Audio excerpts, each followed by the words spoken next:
Well, Club Shay Shay is getting messier and messier. It's almost like Wendy Williams didn't go anywhere. She just got a wait set. So Monique was on. Every time I see Monique these days, she's on doing some greasy ass video with her and her daddy complaining about something or working out. I don't know nobody that work out that much and gain weight unless every crunch you do got Captain in front of it. But apparently she goes on Club Shay Shay and tells the story about how she came on my radio show and I wasn't there at the time. And my co-host Jasmine Sanders played a game that we played all the time with everybody called Would You Rather. She apparently was so offended by that she says she got off. She called me. Monique did, and she said I was very dismissive, like, Monique's a liar. When Monique did call me, I heard her complaints. I listened to her and I pulled the segment. So if I had been as dismissive as she alleges I was, that segment would have aired. It didn't because I respected her wishes. She's a liar. It's also befuddles the shit out of me how somebody who as a comedian talks as much shit about everybody else as she does, she has the temerity to be offended about anything as much shit as you say about people. Then she encouraged everybody, allegedly it stems from the fact that I used to always talk shit about her on video after video, and she encouraged her sweet babies to look at the video and find them. Do that. Do exactly what she says. And you know what you're not going to find? You're not going to find any evidence of that because Monique is a fucking liar. She's lying about that. But what you will find is Monique talking shit about some alleged contract dispute we had. Look at the ticket. It says D.L. Hughley, then Monique. She knows the story. But what she did in response to that, she talked about my dog, my wife.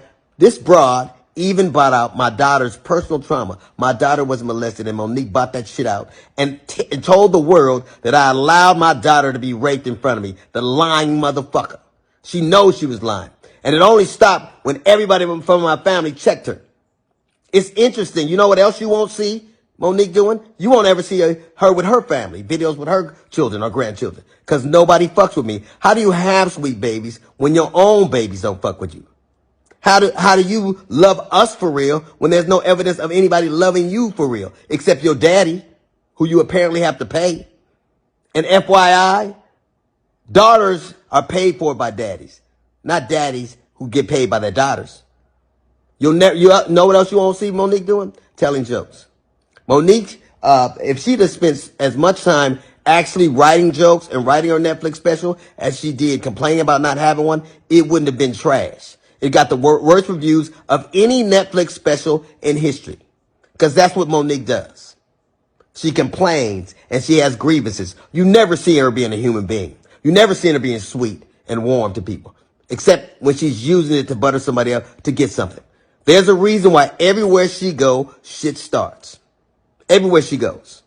How is it that nobody fucks with you? Not even your family. How do you, or I was on the road getting it. I get it every goddamn week. Look at my schedule versus yours. See how much I'm going. And I still manage to have a relationship that I cherish with my children. Can you say the same? You can't.